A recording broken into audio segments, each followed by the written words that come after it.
It's time for Mornings at 8 with Jonathan Mark on AM 1480 WLEA.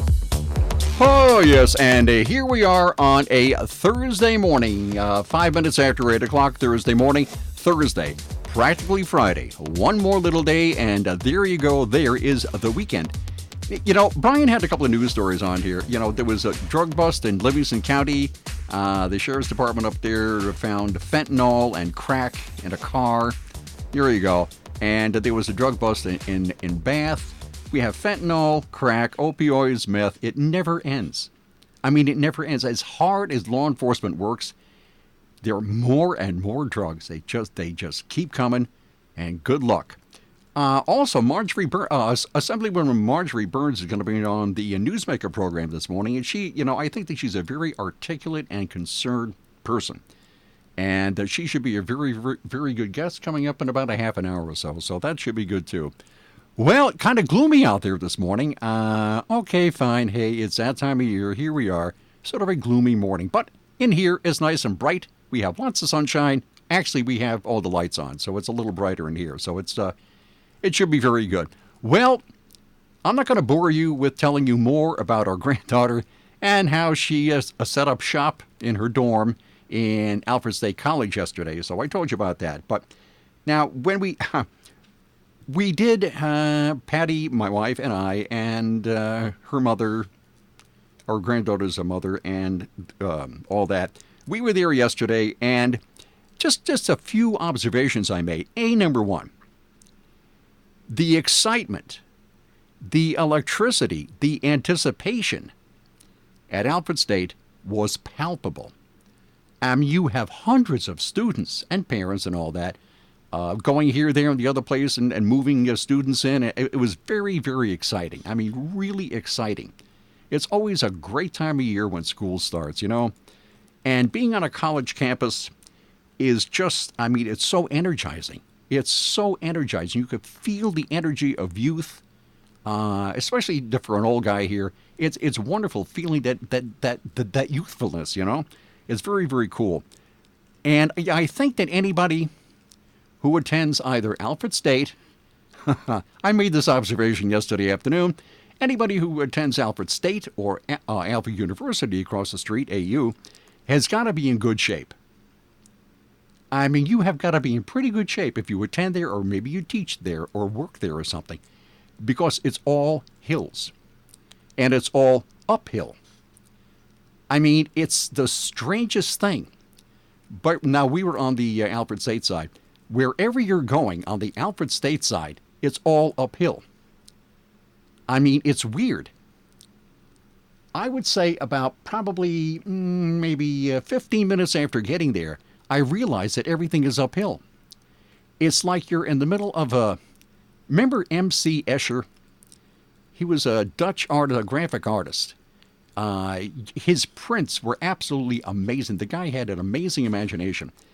But I think he died early 1970s or something. But you could find his prints anywhere in the 60s and 70s.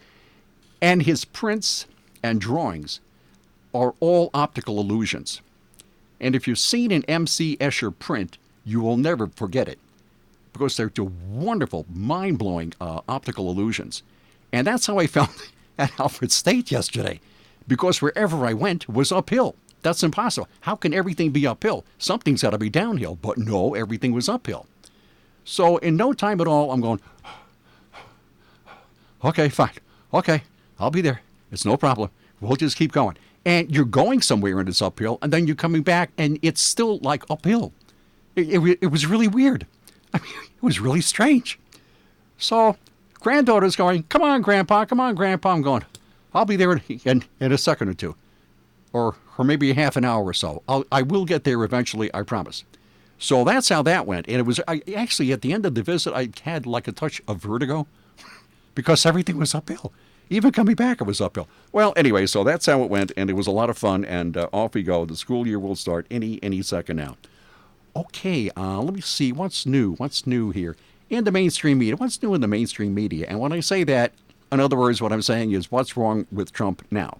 That's what I mean when I say what's going on in the media. Well, let me see, they've tried this and they've tried that and they've tried the other thing. And when the third thing didn't work, they go back to the first, or maybe they make up new things. It's always something. I wake up in the morning, the first thing I say when I turn on the computer is, what has Trump done wrong now? Well, they've kind of given up. Well, no, they haven't given up. They're still on the back burner. But now they're concentrating on the economy. That's right. We are headed for a recession. Right? Okay? Headed for a recession. Never mind that Trump is being accused of being a racist, which he isn't, or being a white nationalist, which he isn't. If you object to people here by the hundreds of thousands being here illegally, that's hardly what you would call a white nationalist. I mean, you're here illegally, right? You really can't handle it. You need borders. A lot of people think that borders are really bad. Trump thinks that they're good. And I think probably the majority of people think that they are good. Borders are a good thing. But, okay, he's not a white nationalist. He's not a racist. What can we do now? So now is the economy. And we are headed for a recession, right? We're all going to die. It should be here, like any minute now. Here comes the recession. It's right around the corner, and boom, here it is. Well, if you'll read the stories the last, maybe 2-3 weeks, maybe a month, a recession is coming, Look out, yeah. And the thing now is one third of leading economists say a recession is coming. It is inevitable. It's going to be here, as I said, any second now. Now, I read a book. Let me see. I was either in the 8th grade or a freshman in high school, and it had a profound effect upon me. And you can still get it. I think it's on Amazon. And the name of the book is How to Lie with Statistics. And it was it was a little book, a really short book. Except I don't remember the author. So anyway, but the gist of the book was you can take numbers and make them mean anything you want to.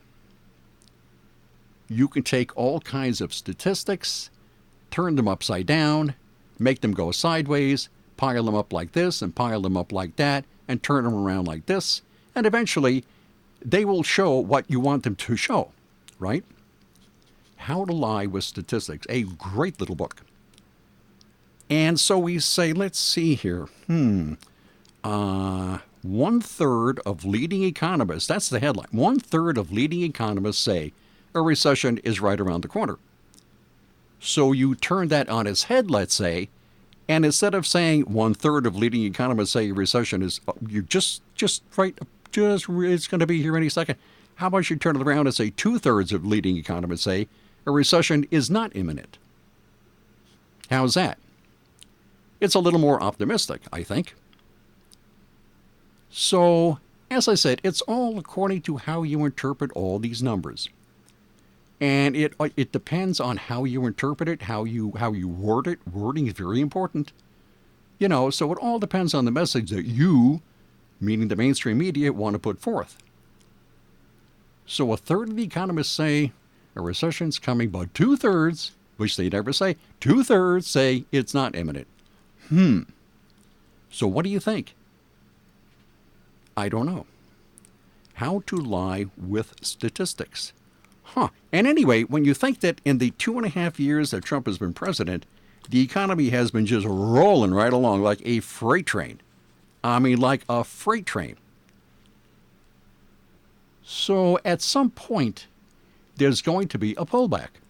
Now, I don't know about the stock market. I have no idea. I found out the hard way in 2008 that I really don't know a lot about stocks. That's all I'm saying. But I do know that there's such a thing as a pullback. And it's going to be inevitable. It was going way too fast. So there'll be a pullback and people are going to take profits and this and that. And so things going to slow down a little bit and then they'll pick up again.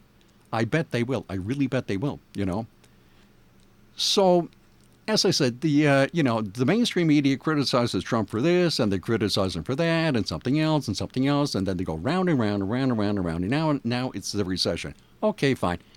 That'll probably die down at some point. As soon as the recession is, it's clear that it's not going to come, then they'll go back to something else. Who knows what? Those rascals in the mainstream media, always up to something. Okay, if you are going to worry about something, here's something you can spend a little time worrying about with your morning coffee.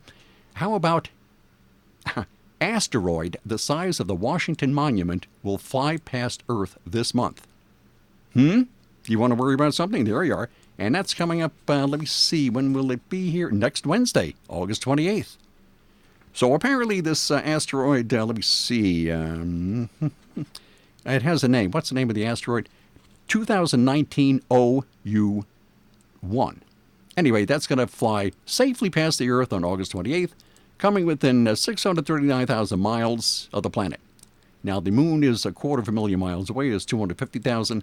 So this is 1, 2, 3, a little less than 3 times the distance from the Earth than the moon. So it's approximately, it's kind of a big one. And they use the Washington Monument as a gauge. Why they chose the Washington Monument, I have no idea. But this asteroid is in diameter approximately 525 feet in diameter. And the Washington Monument is 555 feet tall.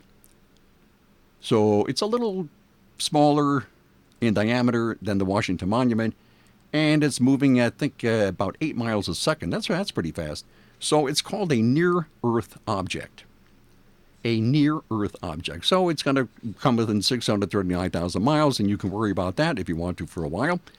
And we also have another one, another asteroid. And this is a fairly large one. However, it's going to be farther away. So after you through worrying about that, you can worry about this one. And this will fly by the Earth sometime next month. I have it marked here somewhere. Is September 14th. So make a note of that. Now this is a big one.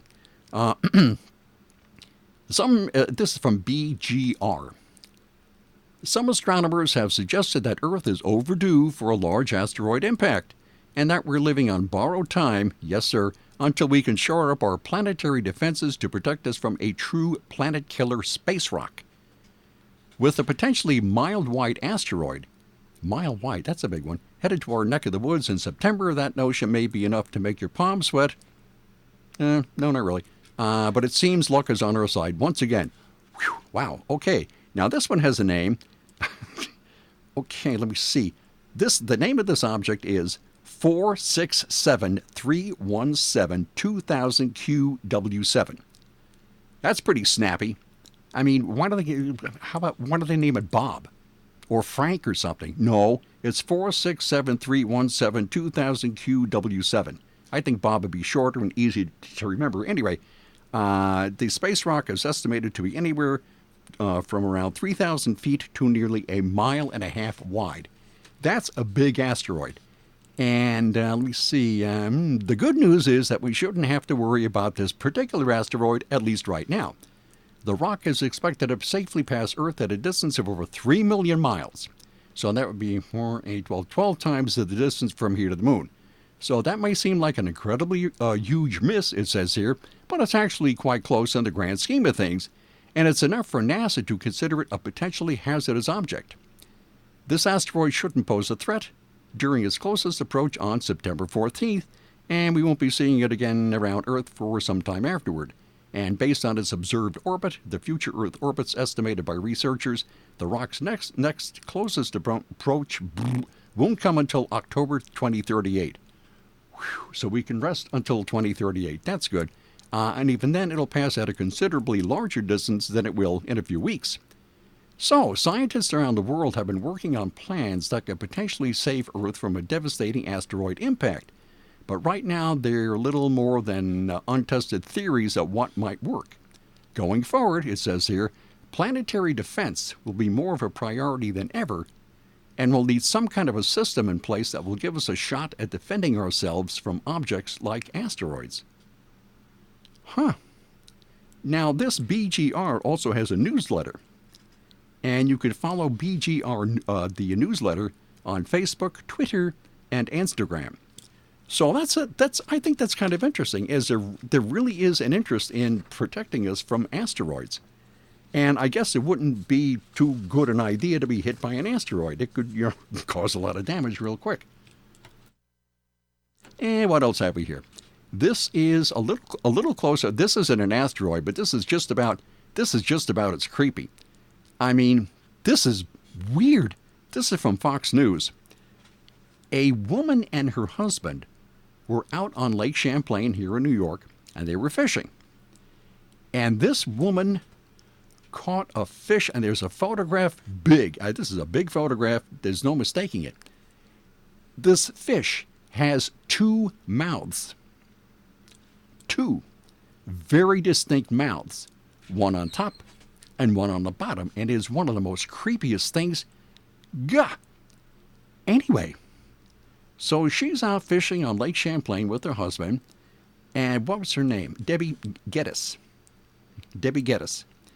When this particular fish bit, I felt like I had a really big fish on the line. When we got it in the boat, I couldn't believe what I was seeing. 2 mouths! Exclamation point. And yet this fish was healthy and thriving. She says it was pretty amazing. So we quickly took a few pictures and released the fish. That picture was eventually uploaded to Facebook by a co-worker of Geddes, Adam Facto. Facto told Fox News she wasn't convinced anyone would care about the catch. I knew it would be popular. Well, this thing has had like 5,000 hits. So, not surprisingly, Geddes wasn't the only person speculating about the cause. She thought possibly the fish was injured. I don't know how that would. Anyway, so she thinks the fish was injured. Many commenters blamed pollution, while others agreed with Geddes' injury theory. And de facto says, well, I think everyone has an opinion which makes it interesting for discussion. He's not convinced that it's an injury, however. Sure, that's possible, maybe, he said. However, Lake Champlain is also known for being a sewage dumping ground from Canada and Vermont. Plus, many of these fish are stocked.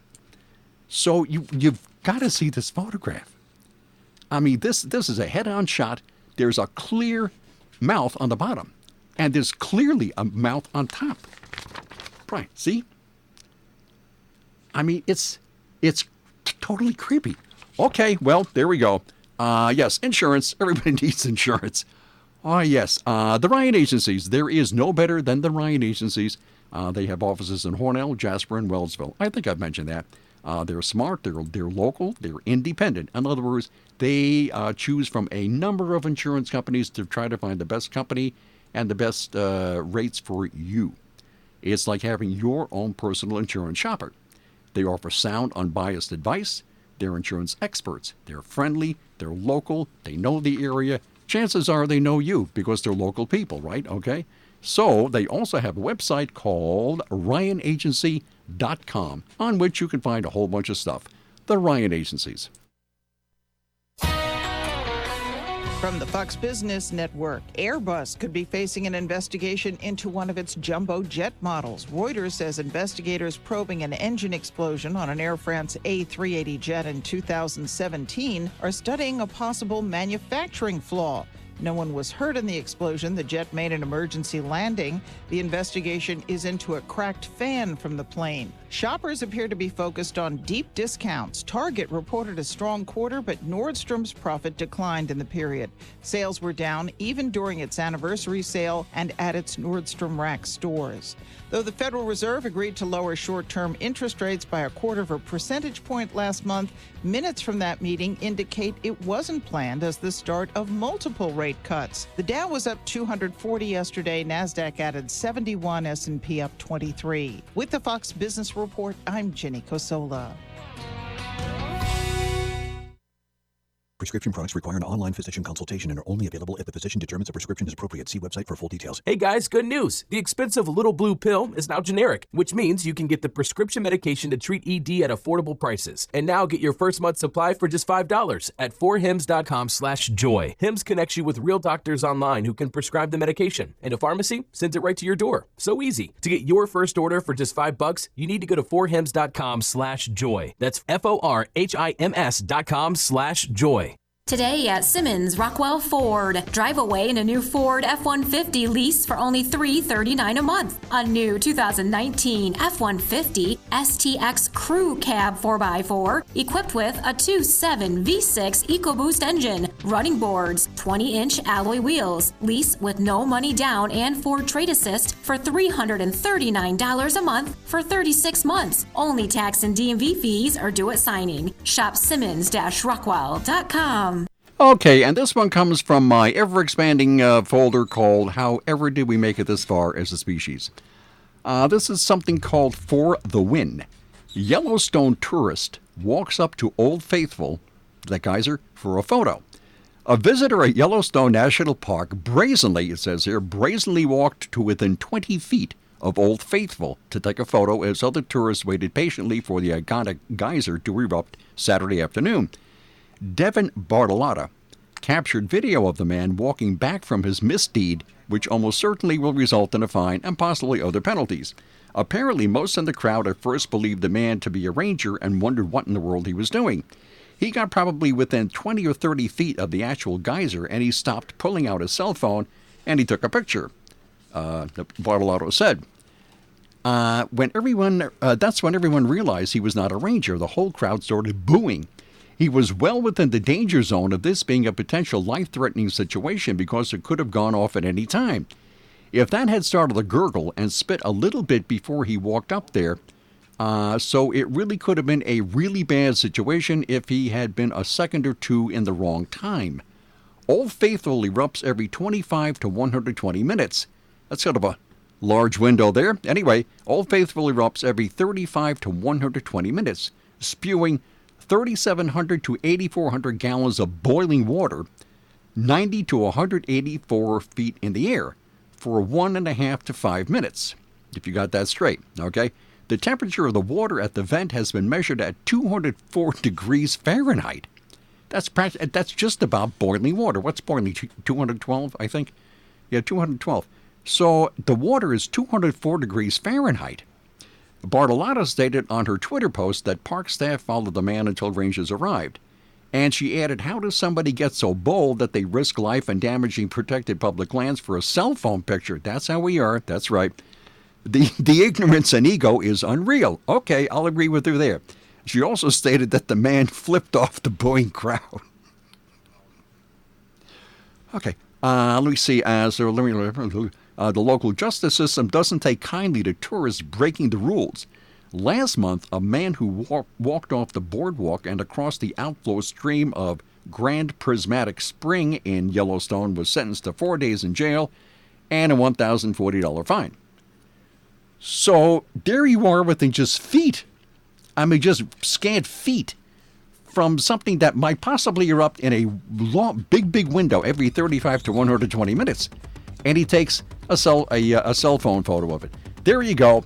But I suppose he's okay. A little crazy, but he's okay. And there you go. Oh, hey, if you'd like to get in touch with me, and I really appreciate that, I really do, whether you like the program or don't, that's okay. It's studio. My email address is studio1227@twc.com. And I will see you tomorrow at 8:05. Bye.